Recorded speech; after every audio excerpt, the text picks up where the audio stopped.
কারো ছেলেকে এতিম বানায় থাকো, তোমার ছেলেকে আল্লাহ এতিম বানায় রাস্তায় ভিক্ষা করায় ছাড়বেন। তুমি যদি কারো বাপকে মাকে কাঁদায় থাকো, আল্লাহ রাব্বুল আলামিন তোমার মা বাপকে কাঁদাবেন।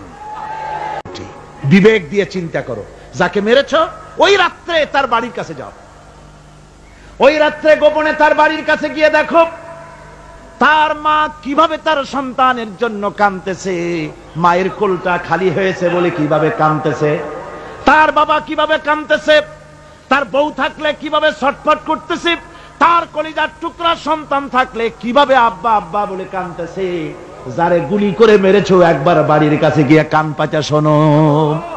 মনে রাখো যুবক, সন্ত্রাসীরা শুনে রাখো, অস্ত্র দিয়া মানুষকে যারা মেরেছো, আল্লাহর কসম করে বলি যেভাবে মেরেছো ওইভাবে তোমাকেও নিহত হতে হবে, কোনো সন্দেহ নাই। বাড়িতে গিয়ে ডায়েরিতে লিখে রাখো আমার কথা। থামুন, বাড়িতে গিয়ে ডায়েরিতে লিখে রাখুন, ডায়েরিতে লিখে রাখো, যদি তুমি কাউকে হত্যা করে তার বউকে যদি বিধবা বানায় থাকো, তোমার বউ বিধবা হবেই, কোনো সন্দেহ নাই। তুমি যদি কারো ছেলেকে এতিম বানায় থাকো, তোমার ছেলেকে আল্লাহ এতিম বানায় রাস্তায় ভিক্ষা করায় ছাড়বেন। তুমি যদি কারো বাপকে মাকে কাঁদায় থাকো, আল্লাহ রাব্বুল আলামিন তোমার মা বাপকে কাঁদাবেন। তুমি যদি বেয়নটের খোঁচা দিয়া, ড্যাগারের খোঁচা দিয়া একটা মানুষকে যদি বুক ফেরে থাকো, তোমার বুকটা ঝাঁঝরা করে দেওয়ার মতো অস্ত্র আল্লাহ তৈরি করে রেখেছে। বিশ্বাস করো, বিশ্বাস করো।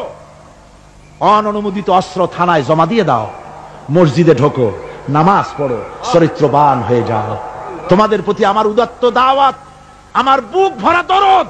তোমাদের বিরুদ্ধে আমাদের কোনো বিদ্বেষ নাই, হিংসা নাই, আছে কলিজা বড় দরদ। দেখতে পাচ্ছি জাহান্নামের দিকে যাচ্ছ, এ পথটা কোন দিকের পথ? জোরে বলেন, কোথার পথ? ওই নেতাদের পিছনে আর চলো না, তওবা করো। ওই নেতাদের পিছনে আর যাবে না যারা তোমাদেরকে টাকা দেয় আর অস্ত্র দেয়, যারা তোমাদেরকে মদ দেয় আর নারী দেয়, ওদের পেছনে আর চলবে না। ওয়াদা করো। যুবকরা কি পারবে ওয়াদা করতে? ওই সব নেতাদের পিছনে জীবনে আর যাবে না। ওয়াদা করতে পারো? হাত উঁচু করে দেখাও যুবকেরা।